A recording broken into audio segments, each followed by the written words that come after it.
Une fois n'est pas coutume, Arrêt sur Info s'ouvre aujourd'hui par une citation. La jeunesse africaine doit faire bouger les choses, développer des idées novatrices, s'organiser au plan continental panafricain, ambitionner une Afrique différente de celle des pères fondateurs et des présidents à vie. Fin de citation. Voilà un extrait du tout dernier livre du professeur Théophile Obenga, intitulé Appel à la jeunesse. Ce livre nous permet d'aborder aujourd'hui la question de la renaissance africaine. Quel est le rôle de cette jeunesse dans le développement du continent africain? La Renaissance africaine a été le combat de nombre de figures africaines depuis la nuit des temps. Mais aujourd'hui, on constate que l'Afrique joue encore les seconds rôles. Professeur Obenga, dites-nous, qu'est-ce qui explique ce retard selon vous? Merci beaucoup, Breton. Il y a beaucoup de questions.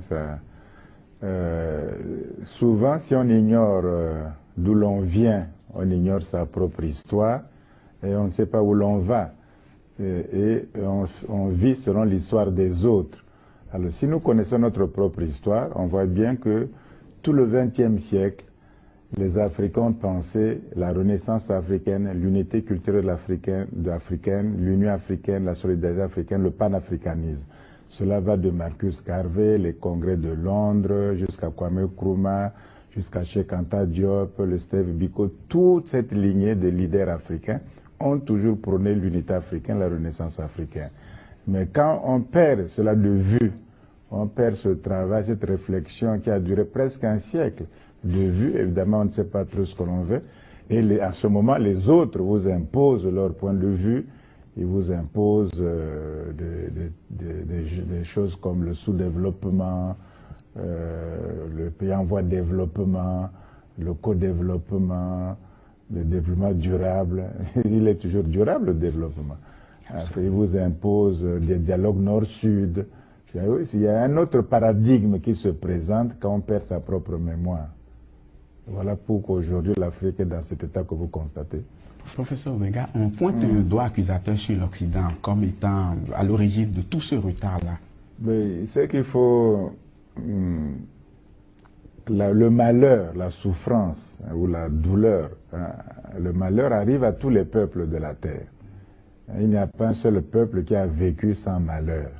Il y a eu des guerres longues en Occident, entre la France, la Grande-Bretagne, l'Allemagne, les Premières Guerres mondiales, Deuxième Guerre mondiale, le génocide juif, enfin, il y a eu, tous les peuples en réalité ont souffert. Même et pourtant, les autres peuples ont réussi quand même à sortir, à tirer leur pays. Justement, quand on souffre, après la souffrance, le médecin, c'est vous-même. C'est pas un autre. En tout cas, c'est pas celui qui vous a mené dans le malheur. Or, aujourd'hui, l'Afrique souffre, mais quel est son credo? Je crois en l'Occident tout-puissant. Or, ce malheur vient de l'Occident. Et tu crois à l'Occident tout-puissant. Il faut croire à un autre féticheur, un autre docteur. Et ce docteur n'est que toi-même. C'est-à-dire, c'est ton initiative personnelle, ta détermination, ta décision qui fait que tu peux t'en sortir. Mais si nous sommes dans le malheur, c'est pas singulier. Je peux prendre le peuple juif, il en a souffert, les génocides, mais ils ont pris la décision d'avoir un État, de sécuriser l'État, même avec le nucléaire, et que toute la communauté juive mondiale contribue à la vie de cet État, etc. Il y a une espèce de patriotisme. C'est une initiative qui ne vient pas de ce qui ont causé le génocide. Cette initiative ne vient pas de là où ils étaient même dans la souffrance. Cette initiative vient d'eux-mêmes. L'Afrique a le génie créateur, a la jeunesse, a les compétences, a les richesses qu'il faut. Rien ne manque aujourd'hui à l'Afrique au XXIe siècle, dans tous les domaines, etc. Donc l'Afrique peut se guérir et aller de l'avant comme n'importe qui. Pas contre quelqu'un, mais pour soi-même. Et mieux on fait, mieux on vous respecte. Et mieux on participe aussi aux autres, etc. Mais tant qu'on croit que le credo doit être « je crois à la puissance de l'Occident », cette croyance fait qu'on est lié au malheur pour de bon. On est lié volontairement au malheur. C'est ça le problème. Il faut croire en soi. Pasteur Chebouel, mais qu'est-ce qui empêche les Africains de croire en eux-mêmes et de croire toujours en l'Occident? Pourquoi? Rien n'empêche l'Africain de croire. Donc c'est croire d'abord en ses forces, je pense. Et le professeur Théophile Obenga en a parlé, c'est le titre de son livre, hein, Appel à la jeunesse africaine. Je crois que notre force, c'est la jeunesse. C'est vraiment développé dans le livre. Je vous renvoie toujours au livre et à son auteur qui est à côté de moi. Il n'aurait pas été là, j'aurais pu prendre les dispositions pour répondre à ce genre de questions. Mais il est là et le livre est vraiment clair là-dessus. Appel à la jeunesse. C'est les jeunes d'hier qui sont les adultes d'aujourd'hui. Ça veut dire que le combat est aussi vieux que le monde. Mais comment se fait-il que les jeunes d'hier n'ont pas réussi ce combat et aujourd'hui ces jeunes d'hier qui sont adultes aujourd'hui, qui sont les vieux d'aujourd'hui, demandent aux jeunes d'aujourd'hui de prendre le combat en main. Comment se fait-il qu'eux, ils n'ont pas réussi, ils appellent les autres à réussir? Avant de passer à un autre aspect de la question, je voudrais avoir l'avis du professeur Obenga sur les raisons pour lesquelles ce combat que les jeunes d'hier ont initié n'a pas pu aboutir. Les jeunes d'hier, c'est une belle expression, t'as abouti. Ils ont beaucoup travaillé. Vous savez que Frantz Fanon a écrit, par exemple, pour Noir Masque Blanc à l'âge de 27 ans. Il n'avait que 27 ans. Il a essayé d'écrire comme ce livre pour montrer notre aliénation psychologique, etc. Et Nation Nègre et Culture a été écrit par un jeune Sénégalais, Cheikh Anta Diop, qui n'avait que 31 ans à l'époque, voyez-vous. Et Steve Biko, il a organisé la conscience noire en Afrique du Sud. Il était étudiant en médecine, il avait à peine 25 ans. Et on l'a fracassé comme le crâne. Donc, la jeunesse d'hier, quand même, si on fait, ils ont beaucoup. Lumumba est mort à moins de 40 ans, 30 ans et quelques, hein, à peine 30 ans Lumumba, tu vois. Donc les jeunes à l'époque ont pris comme des initiatives. Mais on n'est pas seul. L'Afrique, ton Afrique, c'est le coffre-fort de l'humanité. Et toutes les richesses sont au continent. Le sous-sol extrêmement riche. D'autres continents comme l'Europe, le sous-sol est extrêmement pauvre. Il n'y a rien, absolument rien, dans le sous-sol européen, occidental. Absolument rien. En revanche, le sous-sol africain regorge toutes les matières stratégiques dont l'humanité a besoin. Non seulement le pétrole, le gaz, mais tout, le diamant, tout ça, vous le savez bien. Bon, ça convoitise. On cherche ces matières premières pour se développer. On cherche l'uranium, on cherche la bauxite, on cherche ces choses-là pour se développer. Et l'Afrique les a. Alors, on cherche, si l'Afrique le vend de manière équitable, on est perdant.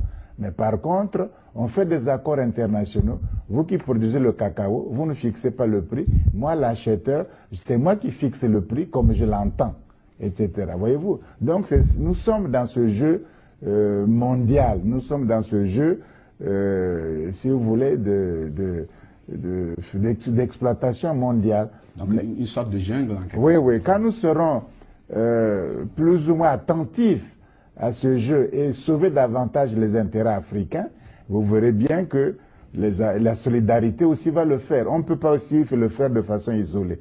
Quand chacun fait pour soi, au point où nous en sommes, la recherche technologique, scientifique coûte extrêmement cher. Aujourd'hui, les budgets de chaque État ne peuvent pas réellement affronter la science et la technologie contemporaine. C'est trop cher. Il faut l'unité. Les marchés, les produits. Donc, l'union, c'est la force. Bon, on nous empêche l'union. On dit que non, c'est trop tôt, qu'il y a des tribus, vous ne pouvez pas entendre, il y a la diversité, il y a la guerre civile, vous ne pouvez pas vous entendre. Tout un sorte de discours. Mais restez tranquille, on va vous proposer le co-développement. Mais parlons peut-être sérieusement.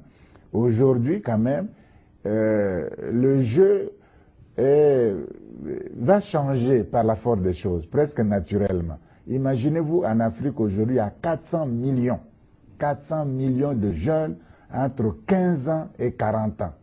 Ils sont 400 millions aujourd'hui. Bon, qu'est-ce que nous leur donnons? Nous leur donnons l'immigration, c'est-à-dire on les tue quand ils arrivent aux côtes de Canaries. Il n'y a pas de naufrage. L'Amérique. Le temps de revenir sur la question de l'immigration. Voilà. Professeur Obenga, dans le livre, vous avez mis au banc des accusés les institutions de Bretton Woods. Je veux parler du FMI, de la Banque mondiale. Vous êtes allé même jusqu'à dire que l'humanité devrait leur intenter un procès.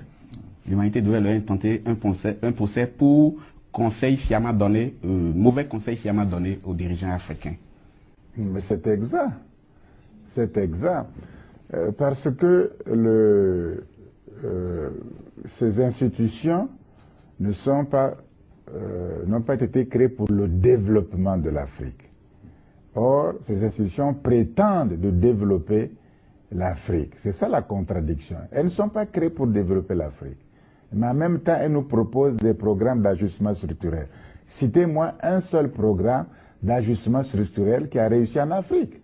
Longtemps, on a présenté le Ghana comme bon élève, mais c'est la catastrophe. Ils devraient même avoir honte de continuer de rénover ces programmes. Ils ont les dettes, par exemple, les dettes. Mais enfin, ils savent bien que c'est des dettes odieuses, des dettes absolument injustes. C'est des grands économistes pour le savoir. Mais on fait semblant de nous endetter et de nous alléger les dettes.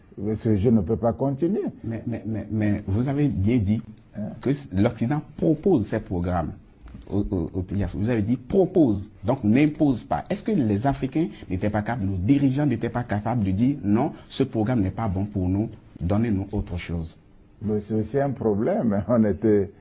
il y a comme mais c'est cette alliance, ce lien avec l'Occident, c'est un lien de servitude, tu vois. C'est un lien encore du maître de l'esclave. Les Chinois sont liés à l'Occident, mais pour faire les affaires presque à égalité. C'est pour discuter. Mais notre lien avec l'Occident est un lien de soumission. L'autre est soumis, on est volontairement soumis. On ne met pas en critique ce qu'il propose. On ne discute pas, etc. Et on veut le faire plaisir. Parce que je serais malheureux si je déplais à la France. Mais la France peut me déplaire. Ça ne me dit rien. C'est comme... Mais moi, Africain, je serais très offensé. Je serais le plus malheureux de la Terre si je fais quelque chose que pour déplaire à la France. Voilà notre comportement. Et du coup, on avale tout ce qu'on vous dit. Si on vous dit tiers-monde, on dit qu'on nous dit tiers-monde. Si on vous dit vous êtes sous-développé, on dit qu'on est sous-développé. On vous dit que vous êtes de co-développement. C'est-à-dire, voici un pays extrêmement riche, industrialisé, et des pays très endettés, très pauvres de la planète, ils vont faire le co-développement, ils vont se développer ensemble. Quelle est cette arithmétique-là? Est-ce que ça a un sens? On vous parle de corruption en Afrique, mais les corrupteurs ne sont jamais désignés. Les gouvernements les plus corrompus de la Terre, ce sont les gouvernements occidentaux, et vous le savez très bien. Même la Banque mondiale, le directeur qui vient d'être quitté, il était le plus corrompu de la Terre, et on le voit bien, c'est pas moi qui le dis. C'est pourquoi on l'a enlevé. Donc c'est eux, voilà les exemples qu'ils veulent nous développer. Ils veulent faire la gouvernance, la bonne gouvernance en Afrique, pas de corruption en Afrique, mais c'est les plus corrompus de la Terre. Alors nous, on les adore toujours. Voilà pourquoi on ne s'en sort pas. Les Indiens ne les adorent pas, mais il faut les affaires avec eux. L'Amérique latine les adore de moins en moins, mais on fait les affaires. Nous, on doit adorer et faire les affaires. Ça ne marche pas. Pasteur Chibouel, les soldats européens ou bien occidentaux qui sont en Afrique le sont avec le consentement des États même. Je vais donner l'exemple du Darfour. Quand le gouvernement soudanais a refusé le déploiement des casques bleus sur son territoire, ça, on n'a pas pu le contraindre. Il a fallu de négocier pendant longtemps. Donc, est-ce que vous ne pensez pas que nos dirigeants sont vraiment coupables de ce que devient le continent aujourd'hui? Enfin, disons qu'il faut dire que nos dirigeants ne sont pas libres de tous leurs moyens. Ça, j'ai pas besoin de le cacher, tout le monde le sait. Bon, il y a peut-être des raisons. Moi, je vais pas leur trouver des raisons. Il y a peut-être également... est-ce que c'est par inconscience? Je sais pas. Je ne saurais pas me mettre à leur place. Ce qui est sûr, c'est que il y a des décisions qui doivent être prises actuellement pour nous, les jeunes générations. Il faut que ces décisions soient prises, quoi. Je vous prends au mot. Est-ce pas inconscience que les dirigeants n'agissent pas dans le sens du développement? La question est posée au professeur Théophile Obenga. Est-ce que c'est pas manque de patriotisme? Parce que vous l'avez longuement développé dans le livre. Est-ce vraiment pas un manque de patriotisme que les dirigeants africains agissent de la sorte en acceptant tout et n'importe quoi pour le continent? Oui, avant de répondre à cette question très importante, Breton, je voulais dire très rapidement que les casques bleus, les fameux soldats de l'ONU, mais qu'est-ce qu'ils font sur le continent africain? Qu'est-ce qu'ils font en Afghanistan? C'est les vendeurs d'opium. Hein? C'est tout ce qu'ils font. Ils violent les filles, ils violent les jeunes femmes en Afrique, c'est tout ce qu'ils font. Elles sont très importantes, vos allégations. Hein. Non, mais vous voyez bien que le corps inspecteur de Belgique ou de n'importe quel pays récemment, c'est peut-être au Libéria, ils ont constaté que c'était des violeurs.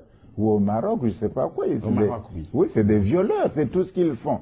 C'est les soldats marocains qui sont sur oui, mais en Côte d'Ivoire. qu'est-ce qu'ils font? Oui, s'ils ne violent pas, comme en Côte d'Ivoire, hein, ils volent les minerais, comme au Kivu. C'est des gros voleurs. On ne devrait même pas les tolérer. Mais n'est-ce pas ils n'ont jamais défendu quoi que ce soit. Ils disent souvent que ce sont quelques brebis galeuses qu'il y a dans la troupe qui agissent de la sorte. Moi, j'imagine que c'est tout le troupeau qui est galeux, réellement. C'est tout le troupeau qui est galeux. Non, c'est de la rhétorique.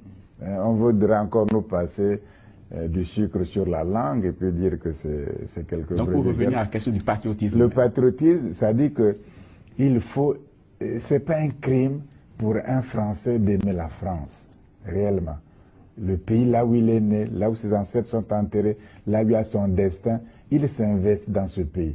Il va à l'école, il fait ses études, ou il fait le boulot qu'il peut faire pour aider le pays et que le pays vive.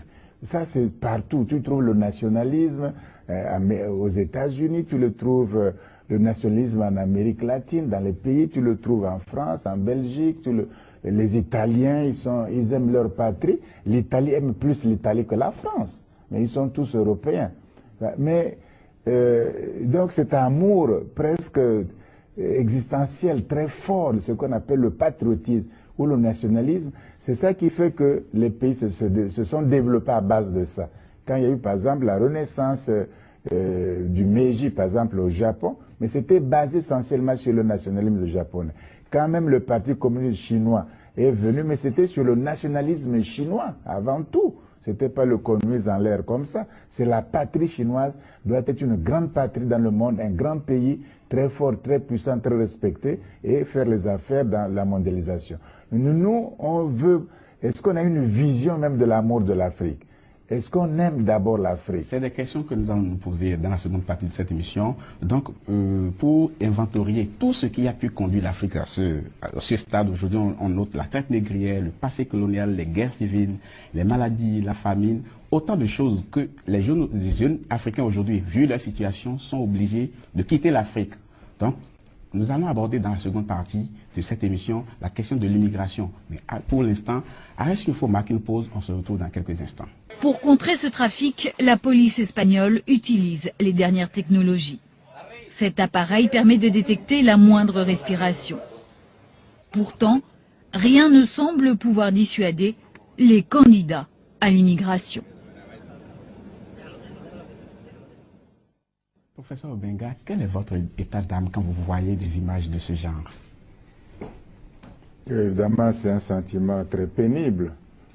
Parce que vraiment, il n'y a pas vraiment de raison fondamentale.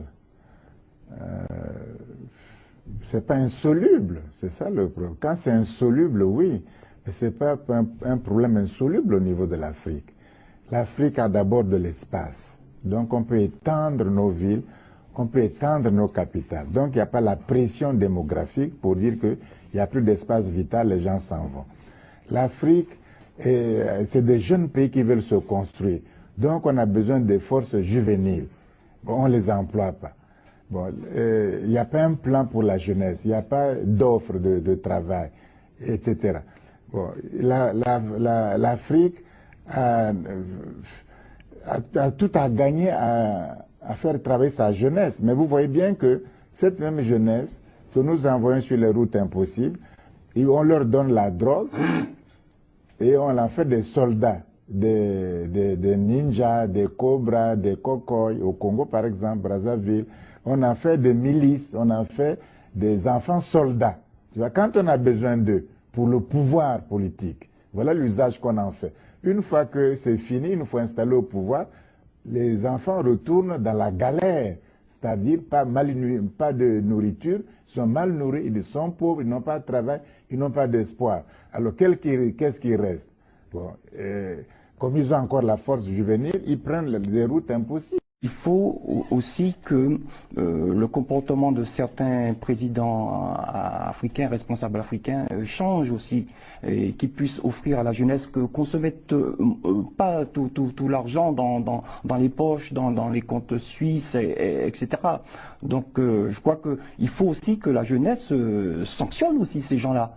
Ces gens qui s'enrichissent sur le dos de la jeunesse, qui les méprisent quelque part, qui n'aiment pas sa jeunesse. Donc je crois que ces jeunes-là doivent le sanctionner. Bon, je ne fais pas un appel au meurtre, au crime, je ne vais pas jusque-là, mais je crois que dans certains pays, je ne voudrais pas citer leur nom, ils auraient déjà réglé certains comptes. Je constate que vous êtes particulièrement ému. Je me tourne vers le professeur Goumba.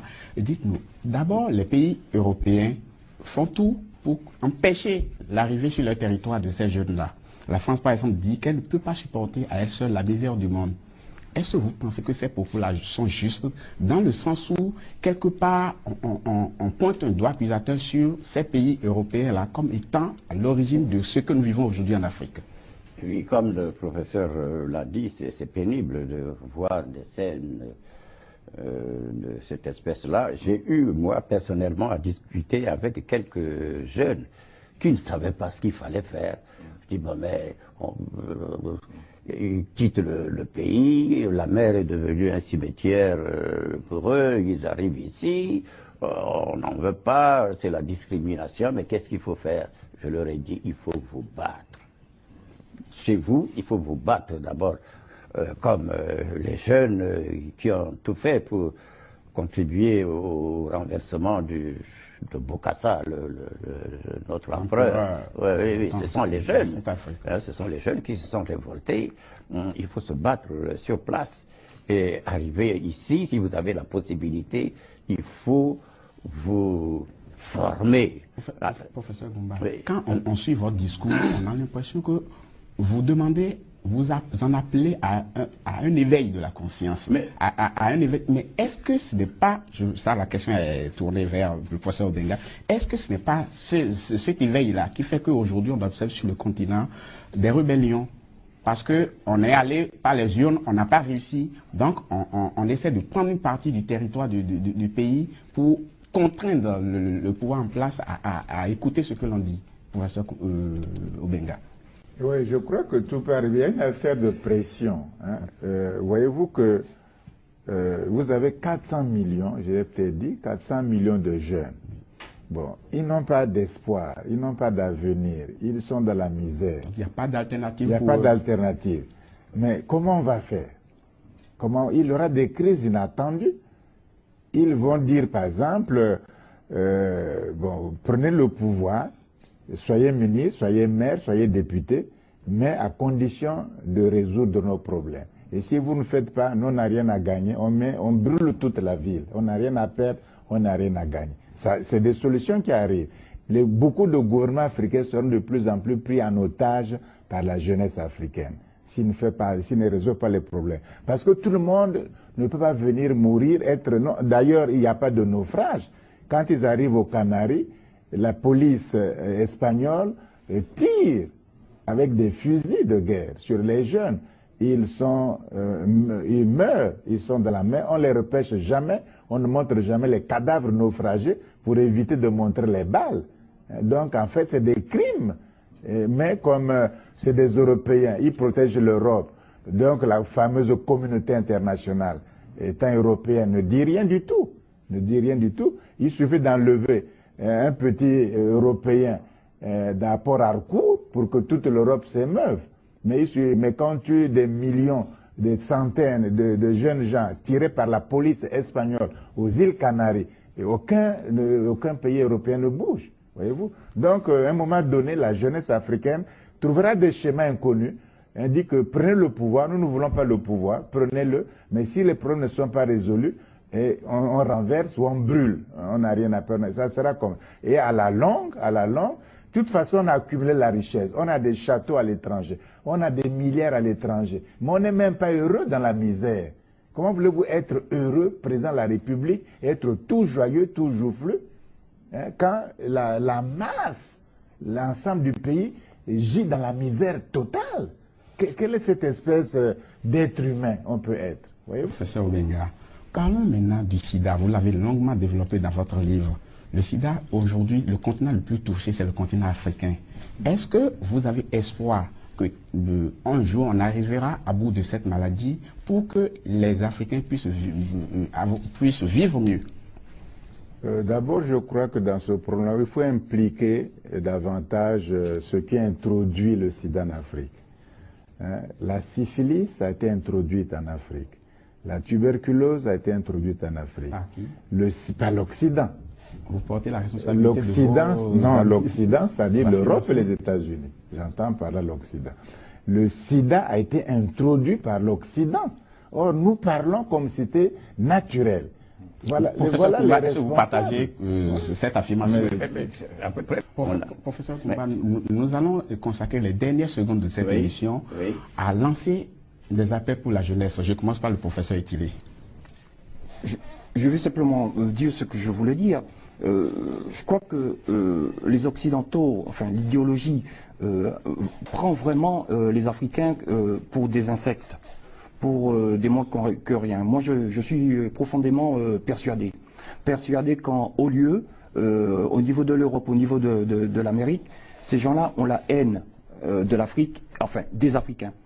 Et il n'y a qu'à voir les choses qui ont été révélées à la suite de l'arrivée de Nelson Mandela, le fameux docteur Worster-Bazon, le docteur Lamort, toutes ces études qui ont été faites, par exemple, dans le but de supprimer, éradiquer la race noire du continent même africain, c'est quelque chose de scandaleux. Ils ont même développé des sortes de bactéries qui réagissaient à la mélanine. Mais je dis que c'est quelque chose de démoniaque. Ils sont capables de tout pour éradiquer et occuper l'espace africain. Moi, c'est mon opinion personnelle là-dessus. Professeur Koumba. Oui, l'Europe, l'Occident, bon, mais c'est une société de compétition, de concurrence aveugle, égoïste. Et cela nous a été imposé. Nous, les jeunes en sont imprégnés.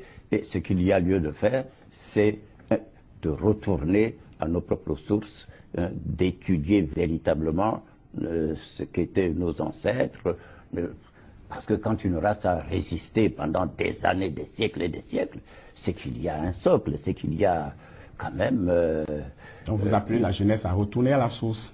À étudier, oui, à étudier et à ne pas négliger nos coutumes, une humanité classique. C'est ça, oui. Professeur Benga, votre appel. C'est que ce problème il n'y a pas d'abord d'opposition entre les vieux Africains et les jeunes Africains. Il n'y a pas d'opposition réellement. Quand on parle de la jeunesse africaine, c'est qu'on est fier des forces juvéniles africaines et qu'on croit en elles, que ces forces sont capables de changement et que ces forces sont porteuses de l'avenir du continent africain. Donc c'est plutôt un sentiment de fierté. C'est pas non plus un sentiment d'accusation des aînés qui n'ont réussi, qui n'ont pas réussi. Pourquoi? Parce que tous nous avons intérêt à résoudre nos problèmes. Et donc cet appel, c'est l'appel à la force la plus importante aujourd'hui, la plus nombreuse, quand même 400 millions, et qui vivront longtemps encore, qui ont 40 ans, 60 ans, 70 ans de vie encore, même s'ils ont 10 ans, 15 ans aujourd'hui. Donc c'est cette force capitale importante, humaine, intellectuelle, et que la jeunesse africaine n'est pas différente de la jeunesse chinoise, de la jeunesse japonaise, de la jeunesse européenne ou de la jeunesse américaine. Ils ont les mêmes dons. Et il suffit que désormais qu'on soit tous favorables au développement de l'Afrique avec tout ce que nous avons comme ressources naturelles, ressources humaines et ressources intellectuelles. Donc la jeunesse fait partie de cette ressource-là. Nous arrivons au thème de cette émission. La question abordée aujourd'hui, c'est la renaissance africaine. Quel est le rôle de la jeunesse dans le développement du continent africain? Nous n'avons pas abordé tous les aspects de ce sujet aussi vaste, aussi varié. Je crois que les téléspectateurs peuvent se procurer le livre de Appel à la jeunesse africaine du professeur Théophile Obenga. qui est dans la collection Sambela qui est parue aux éditions Kinia Communication. Également, les mémoires et les relations politiques du résistant anticolonial démocrate et militant panafricaniste Abel Goumba, c'est paru également dans la collection Sambela aux éditions Kinia Communication.